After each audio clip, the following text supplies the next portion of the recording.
Nahdlatul Ulama mengajarkan kepada kita semua, kepada kader-kadernya, kepada warga-warganya, carilah mukti melalui ngabekti. Carilah kemuliaan derajat dengan mengabdi. Karena jaminan Allah, apabila kita menolong agama Allah, maka Allah akan menolong kita. Unsurullah yansurkum.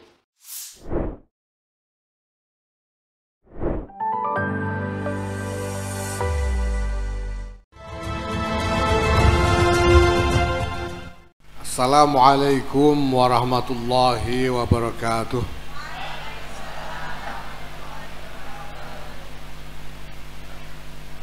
Alhamdulillah wa syukurillah wa salatu wassalamu ala rasulillah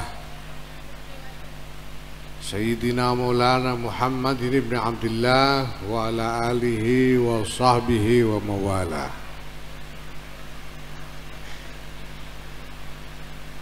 Amma ba'd, yang saya hormati Rektor Universitas Nahdlatul Ulama Blitar, Bapak Profesor Dr. Muhammad Rektor Mukri MAG,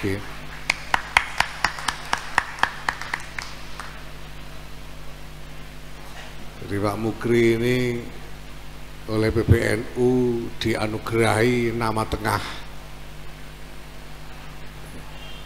yang tadinya Muhammad Mukri jadi Muhammad Rektor Mukri, karena beliau ini spesialis rektor.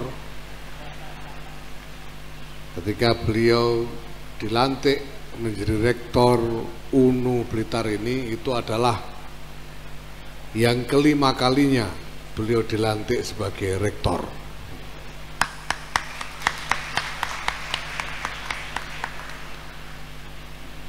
Dan PBNU memang sengaja mengirim Profesor Dr. Muhammad Rektor ini ke Blitar karena kami ingin UNU Blitar ini dapat segera melakukan perbaikan untuk mencapai kemajuan yang signifikan, insya Allah. Dan hari ini kita sudah saksikan salah satu hasilnya setelah sekitar setahun lebih sedikit mendapat sentuhan dari Pak Muhammad Rektor ini. Alhamdulillah, terima kasih Pak Mukri. Yang saya hormati sidang Senat Universitas Nahdlatul Ulama Blitar, yang saya hormati para pejabat dari Kementerian Pendidikan dan Kebudayaan yang hadir, para sesepuh dan pimpinan Nahdlatul Ulama yang hadir, yang saya hormati seluruh sivitas akademika Universitas Nahdlatul Ulama Blitar, khususnya adik-adik mahasiswa, dan lebih khusus lagi para wisudawan yang hari ini baru saja menerima pentahbisan sebagai sarjana-sarjana baru lulusan dari Universitas Nahdlatul Ulama Blitar. Alhamdulillah. Bapak Ibu, saudara sekalian, para mahasiswa khususnya yang saya cintai,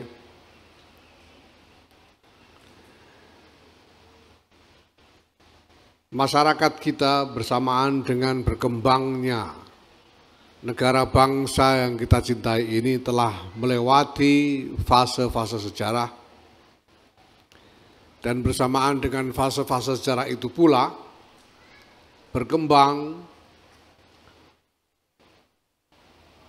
keberadaan sekaligus peran dari pendidikan tinggi di lingkungan masyarakat kita. dulu pada awal keberadaan negara bangsa yang baru ini, sesudah diproklamasikan kemerdekaannya, pemerintah pada waktu itu segera menginisiasi perguruan tinggi baru yang dimaksudkan untuk memenuhi kebutuhan akan tenaga-tenaga yang harus mengisi jajaran struktur birokrasi pemerintahan yang ada. Jadi pada fase itu, perguruan tinggi itu diselenggarakan dengan maksud untuk mendidik calon-calon personalia yang akan mengisi jajaran struktur birokrasi pemerintahan yang baru. Maka di samping perguruan tinggi umum, diinisiasi juga misalnya perguruan tinggi agama, yaitu Institut Agama Islam Negeri pada waktu itu. Karena ada kebutuhan untuk mengisi personalia di jajaran birokrasi Kementerian Agama misalnya. Sama seperti kebutuhan mengisi struktur birokrasi di kementerian-kementerian lainnya.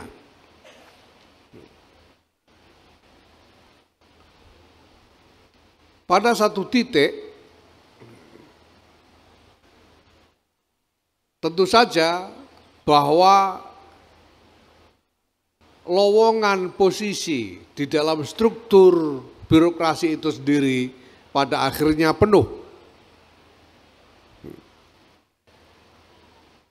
Sementara lembaga-lembaga pendidikan tinggi yang ada, di samping lulusannya selalu lebih banyak daripada lowongan posisi birokrasi yang tersedia, juga tidak pernah berhenti terus mendidik mahasiswa-mahasiswa dan menghasilkan sarjana-sarjana.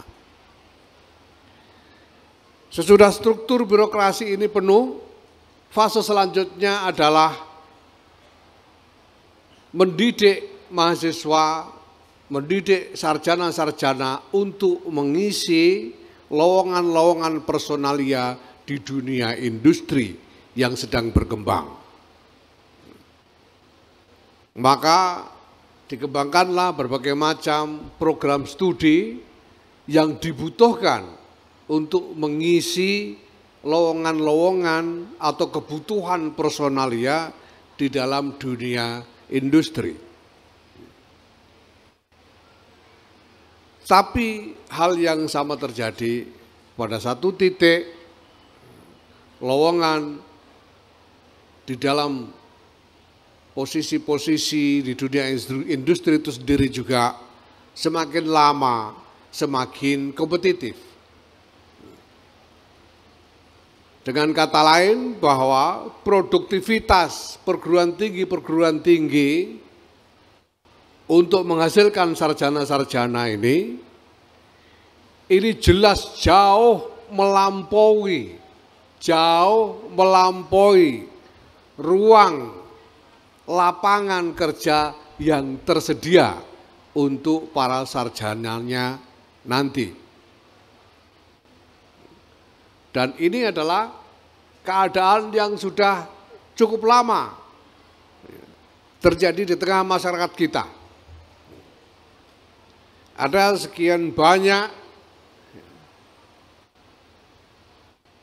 sarjana, kalau kita perhatikan statistik, selalu saja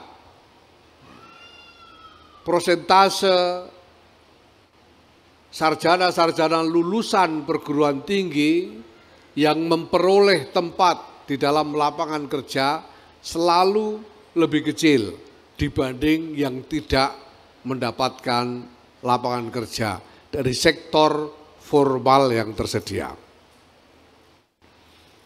Jadi lapangan kerja ini menjadi semakin lama semakin kompetitif. Lebih-lebih lagi sekarang ini, ya ini kalau saya dianggap menakut-nakuti ya ada benarnya. Saya memang kepengen menakut-nakuti sarjana-sarjana ini. Sekarang ini bahkan dunia industri telah mengembangkan teknologi sedemikian rupa, sehingga di berbagai lapangan tenaga kerja manusia semakin banyak yang digantikan oleh mesin. Bahkan sekarang ada kecerdasan buatan yang bisa menggantikan tugas-tugas manusia di dalam melakukan berbagai macam pekerjaan. Dengan disiplin, dengan presisi yang lebih tinggi, dengan mutu yang lebih bisa diandalkan. Ini menjadikan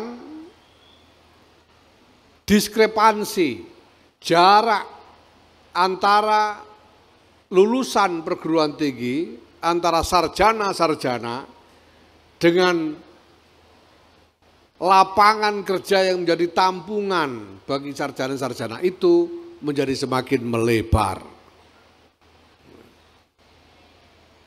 Nah, maka saya kira relevan apabila hari ini saya lontarkan pertanyaan kepada sarjana-sarjana Universitas Nahdlatul Ulama Blitar yang baru saja diwisuda ini, sesudah ini kalian mau apa?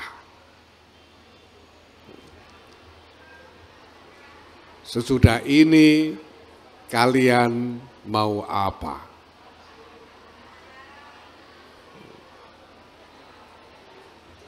Bapak Ibu saudara sekalian yang saya hormati, ini adalah pertanyaan yang mendasar. Pertanyaan yang mungkin ya sekarang karena hari ini adik-adik ini baru saja dipindah kuncirnya dari kiri ke kanan, hatinya masih berbunga-bunga. Tapi tidak lama lagi kalian harus segera bertemu dengan kenyataan dan harus berpikir sesudah ini mau apa. Nah, Bapak Ibu sekalian dan khususnya adik-adik mahasiswa, adik-adik sarjana baru, ini semua sebetulnya tergantung pada apa yang menjadi motivasi kalian untuk belajar di perguruan tinggi ini. Kenapa pada mulanya kalian ini ingin belajar di perguruan tinggi? Nah, tadi sudah disebut oleh Profesor Mukri bahwa UNU Blitar ini baru berusia 7 tahun. Ini berarti bahwa UNU Blitar ini baru didirikan 7 tahun yang lalu. Baru didirikan 7 tahun yang lalu. Di tengah-tengah keadaan yang memang sudah tidak cerah lagi buat dunia pendidikan tinggi. Karena prospek yang saya gambarkan tadi. Kalau mendirikan perguruan tinggi untuk mencetak sarjana-sarjana atau untuk mendidik mahasiswa agar lebih mudah mendapatkan lapangan kerja, itu jauh panggang dari api. Karena realitas tidak lagi seperti itu. Lalu apa sebetulnya? Nah, setelah tadi saya tanyakan kepada para wisudawan ini sesudah ini mau apa? Saya kira perlu dipertanyakan juga kepada NU ini, khususnya NU Blitar, mendirikan UNU ini sebetulnya mau apa?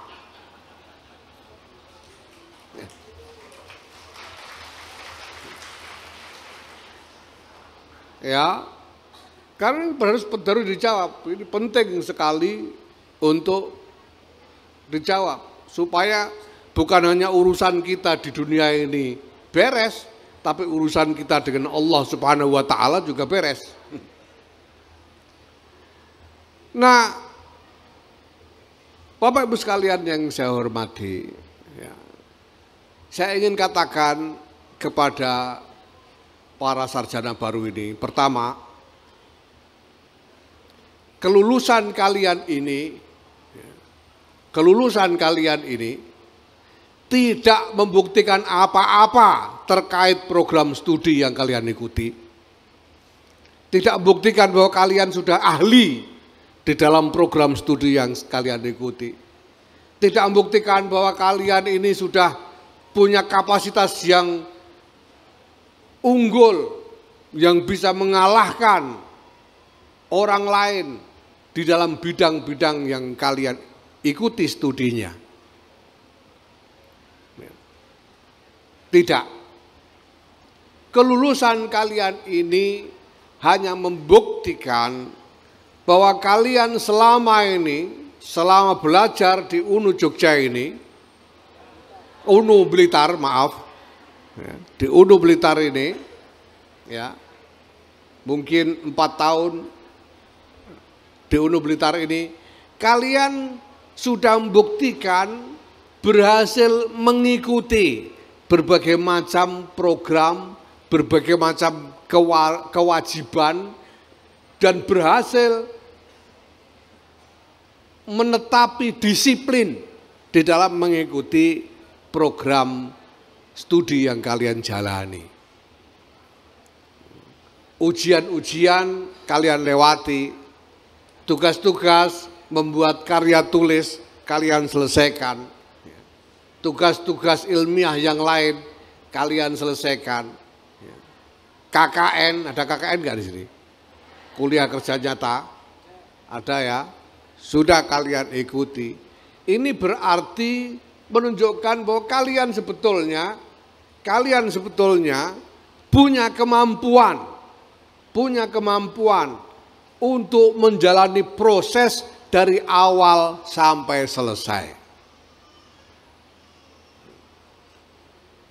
Bahwa ketika kalian mulai masuk, kalian sadar kalian memulai satu proses, membutuhkan waktu tertentu, membutuhkan pengerahan berbagai macam kemampuan yang kalian miliki, mulai dari kemampuan pikiran, kemampuan fisik, sampai dengan kemampuan biaya, saya kira.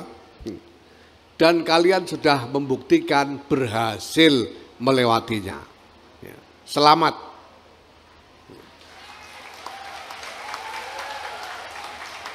Ya, jelas kalian mendapat tambahan ilmu, jelas. Kalian mendapatkan tambahan ilmu dari studi yang kalian jalani di UNU Blitar ini. Walaupun sebetulnya seandainya kalian tidak kuliah di sini, tapi mau belajar sendiri, mungkin kalian juga akan mendapatkan tambahan ilmu yang sama dengan mereka yang belajar di UNU Blitar ini. Mungkin. Tapi lebih dari mereka yang belajar di tempat lain atau belajar sendiri, kalian sudah membuktikan bahwa kalian berhasil menjalani satu proses dari awal sampai akhir. Ini penting. Ya. Nah, perlu kalian ketahui bahwa justru kemampuan untuk menjalani proses, kemampuan untuk mengikuti disiplin dari awal sampai akhir, itulah sesungguhnya yang paling menjadi pertimbangan dalam berbagai bidang yang akan kalian masuki ke depan. Kalau kalian nanti ini mencari lowongan kerja misalnya, kalian mencari lowongan kerja.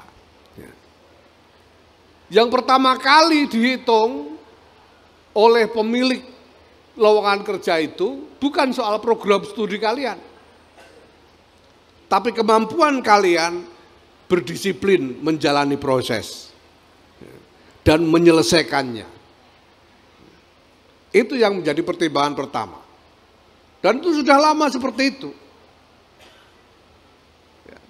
Saya kira sudah menjadi pengetahuan umum bahwa berbagai bidang itu tidak lagi dihitung berdasarkan spesialisasi yang rigid. Kita tahu ada banyak sarjana pertanian menjadi bankir. Sekarang malah ada bankir jadi menteri kesehatan. Ini dia bukan yang jadi bankir bukan dari fakultas ekonomi, yang jadi menteri kesehatan bukan dari fakultas kedokteran atau studi kesehatan yang lain.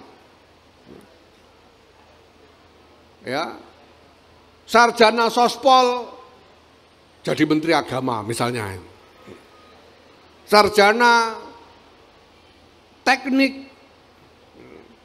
jadi menteri ekonomi dan lain sebagainya. Karena memang yang dihitung pertama kali adalah kemampuan untuk menjalani disiplin dalam satu proses yang diperlukan dari awal sampai akhir. Itu yang pertama kali. Maka saya ingin ingatkan kepada khususnya para sarjana baru ini bahwa proses kalian belum selesai. Hari ini kalian baru melewati satu tahap saja dari proses yang masih panjang untuk pergulatan hidup kalian. Ke depan nanti akan banyak tantangan yang harus kalian hadapi, akan banyak tuntutan yang harus kalian penuhi, dan kunci dari keberhasilan untuk melewati semua itu adalah ketekunan kalian untuk menjalani proses dan berdisiplin dari awal sampai akhir sehingga kalian memberikan hasil yang nyata. Ini penting. Selanjutnya, Bapak Ibu, saudara-saudara sekalian, untuk apa Nahdlatul Ulama mendirikan perguruan tinggi semacam ini? Untuk apa sebetulnya? Nahdlatul Ulama sadar bahwa sebetulnya perkembangan masyarakat sedemikian rupa sehingga perguruan tinggi ini bukan lagi menjadi tempat yang bisa diandalkan untuk mencetak tenaga kerja yang akan mengisi lowongan-lowongan kerja, baik di dalam birokrasi pemerintahan maupun di dunia industri. Tapi Nahdlatul Ulama tetap mendirikan perguruan tinggi semacam ini, dan bukan hanya di Blitar ini. Nahdlatul Ulama sebagai perkumpulan, selain UNU Blitar ini, kami juga punya seluruhnya ada 48 UNU, Universitas Nahdlatul Ulama bertebaran di seluruh Indonesia. Dan semuanya usianya masih belum lama. Masih baru paling tua itu sekitar 10 tahun. UNU Blitar itu termasuk agak tua sudah. Karena 7 tahun. Untuk apa Nahdlatul Ulama mendirikan perguruan tinggi semacam ini? Semata-mata untuk membukakan jendela bagi anak-anak kita supaya lebih banyak lagi yang bisa menengok kepada dunia baru yang sedang dimasuki oleh masyarakat seluruhnya ini.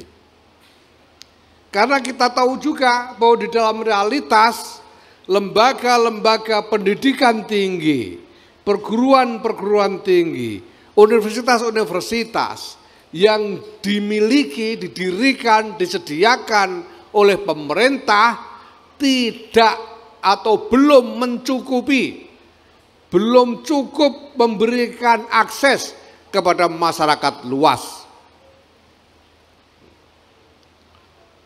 Dari sekian banyak yang bisa ditampung, diterima di perguruan tinggi negeri, jauh lebih banyak lagi anak-anak kita yang tidak punya akses ke sana.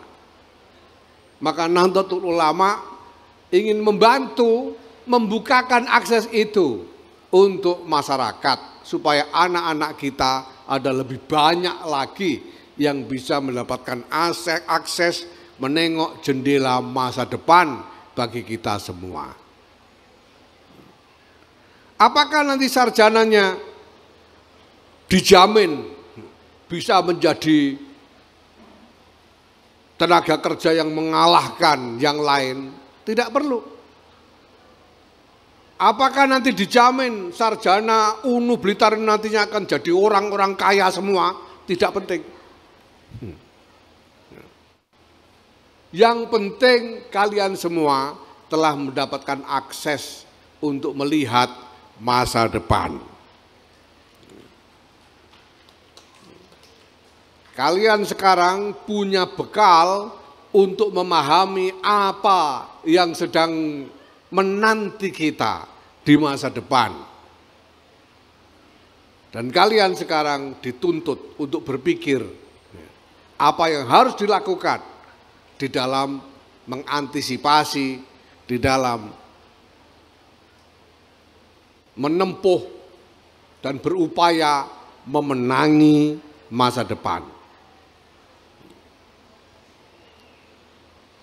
Lebih dari itu, Bapak Ibu sekalian, ini adalah Universitas Nahdlatul Ulama,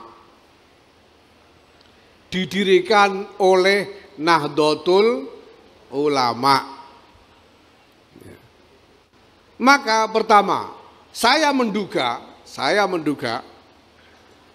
mahasiswa-mahasiswa yang masuk di UNU ini adalah anak-anaknya orang NU. Benar enggak ini?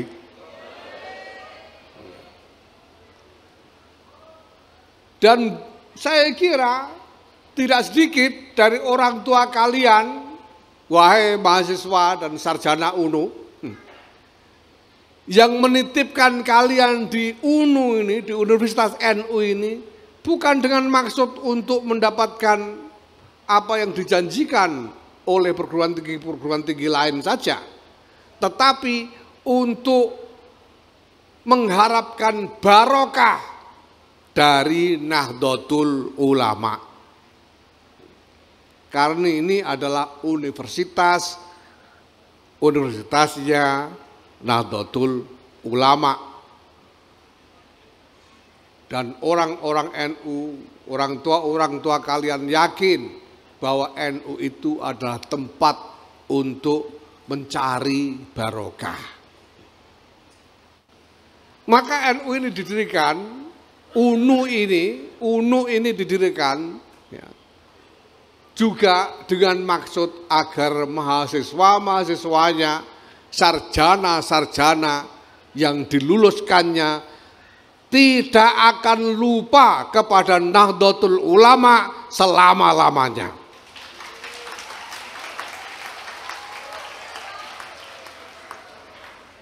Ya, Nahdlatul Ulama ini adalah tempatnya orang berkhidmah, tempatnya orang mengabdi, tempatnya orang-orang berbakti. Ya, maka saya ingin berpesan kepada para mahasiswa dan sarjana UNU Blitar ini, dimanapun kalian berada nanti, di tempat manapun kalian nanti akan berpijak, saya mohon saya minta jangan lupa menyediakan sebagian sekurang-kurangnya, sebagian dari diri kalian untuk mengabdi kepada Nahdlatul Ulama.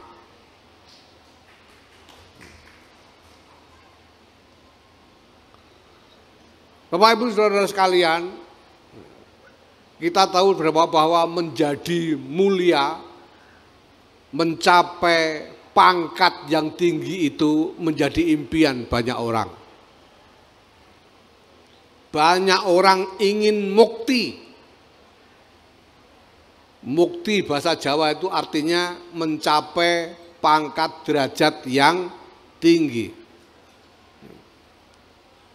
Tapi alangkah sedikitnya orang yang berpikir sesudah mukti mau apa.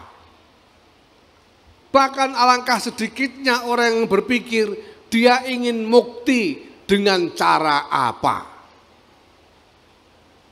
Nahdlatul Ulama mengajarkan kepada kita semua, kepada kader-kadernya, kepada warga-warganya, carilah mukti melalui ngabekti. Carilah kemuliaan derajat dengan mengabdi. Karena jaminan Allah, apabila kita menolong agama Allah, maka Allah akan menolong kita. Unsurullah yansurkum. Dan para pendiri, para masyayikh Nahdlatul Ulama ini sudah membuat janji-janji yang tandas. Hadratus Syekh Kiai Muhammad Hasyim Asy'ari berpesan dan menjanjikan barang siapa yang mau ikut mengurusi Nahdlatul Ulama, aku akui sebagai santriku, kata beliau. Dan barang siapa menjadi santriku, aku doakan beserta anak turunnya semua, semoga dikaruniai husnul khotimah. Ini janji Hadratus Syekh Kiai Muhammad Hasyim Asy'ari. Ya. Dan husnul khotimah, tidak ada cita-cita yang lebih mulia dari husnul khotimah. Itu kan soal akhirat, soal dunianya gimana, jangan khawatir. Kiai Ridwan Abdullah, salah seorang pendiri Nahdlatul Ulama dan juga pencipta lambang Nahdlatul Ulama, Kiai Ridwan Abdullah, beliau mengatakan, kalau engkau mengabdi kepada Nahdlatul Ulama, jangan pernah khawatir tidak makan, kata beliau.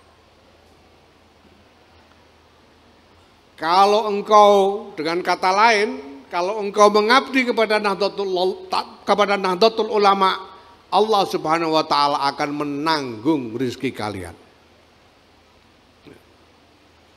Dan kata Kiai Ridwan, kalau janjiku itu meleset, kata beliau waktu itu, kalau janjiku ini meleset, silakan kalian tagih kepadaku. Kalau aku sudah mati, kalian tagih ke kuburanku, ke batu nisanku, kata Kiai Ridwan Abdullah. Ini adalah jaminan yang penuh keyakinan dari para sesepuh, para pendiri Nahdlatul Ulama. Saya pribadi sangat yakin dengan ini, bukan hanya keyakinan hakul yakin, saya sudah ainul yakin dengan janji ini. Saya sudah tajribah, saya sudah mengalami sendiri. Saya sudah mengalami sendiri. Pak Mukri ini kenal saya sudah sejak lama. Ya. Dan beliau tahu betul, beliau tahu benar dalam perjalanan selama sekian dekade ini, apa yang saya lakukan dan apa yang saya dapatkan. Barang siapa mengabdi kepada Nahdlatul Ulama, Allah akan menanggung rezekinya. Maka kepada para mahasiswa Universitas Nahdlatul Ulama Blitar dan para sarjananya, belajarlah sungguh-sungguh, hayatilah, pahamilah sungguh-sungguh dan hayatilah, kemudian amalkanlah, bukan hanya materi-materi pembelajaran dari program studi yang kalian ikuti saja, tapi juga nilai-nilai Nahdlatul Ulama. Semoga kalian semua akan terus memegangi nilai-nilai Nahdlatul Ulama itu, sehingga kita semuanya bersama-sama seluruh jamaah warga Nahdlatul Ulama mendapatkan limpahan barokah Allah Subhanahu wa taala. Sekali lagi saya ucapkan selamat, mabruk, alfi mabruk. Semoga kalian semua terus di dalam lindungan, bimbingan, limpahan pertolongan dari Allah Subhanahu wa taala. Amin ya rabbal alamin. Menurut Wakil Rais Am Kiai Anwar Iskandar sekarang ini amin harus diteruskan dengan ya rabbal alamin supaya tidak syubhat. Saya mengikuti beliau. Terima kasih. Wallahul muwaffiq ila aqwamit thoriq. Wassalamualaikum warahmatullahi wabarakatuh.